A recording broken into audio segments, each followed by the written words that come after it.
Hey, this is Tristan at Hip Cooks in West Los Angeles, and today I'm going to show you how to cook a ham. So let's talk about ham a little bit before we get going. There are many different types of hams on the market. There's partially cooked ham, there's fully cooked ham, there's the good old honey baked ham that's spiral cut. This here is an uncut, fully cooked ham, and it has a different cooking length than a partially cooked ham.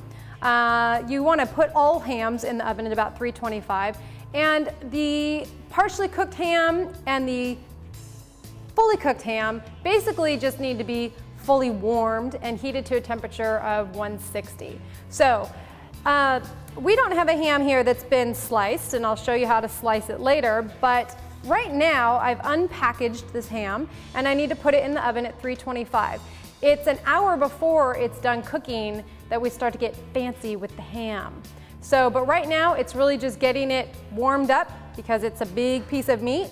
I've had this piece of meat out of the refrigerator for the last 2 hours. So remember, anytime you're cooking meat, it's good to have the meat out of the refrigerator to bring it to room temperature as much as possible. So our fully cooked ham for now needs to get in the oven to start warming. So I'm going to take it on over there.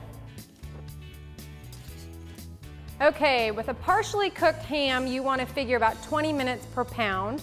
So that is an 11-pound ham. If it was partially cooked, we'd be saying about 4 hours.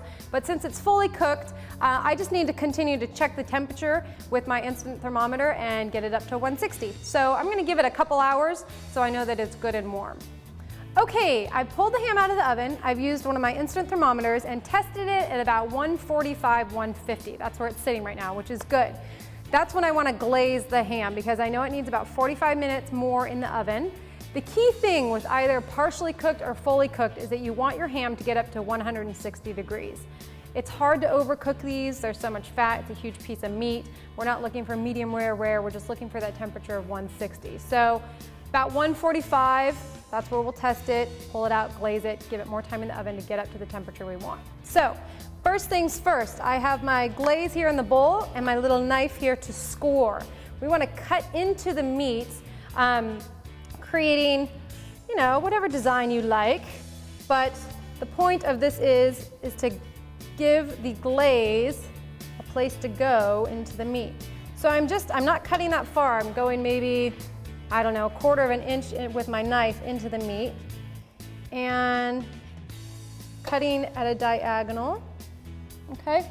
And then I'm going to cut this way to make little diagonal, little diamonds. Remember, just about 1/4 of an inch down. We're not cutting through the ham.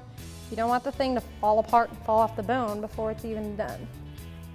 So we can see that this has been scored. We have diamond pieces here. They usually end up being diamonds the way I do it. And I have my glaze.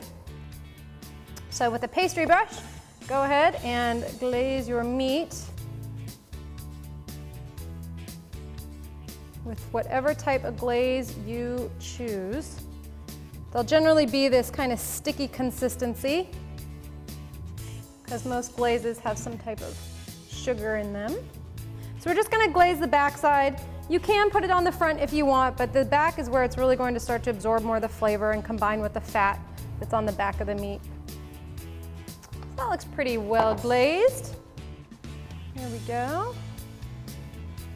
And that goes back into the oven for 45 minutes. 45 minutes is up, and I tested the ham's temperature and it came out at 160. So it's done, it's ready to come out of the oven.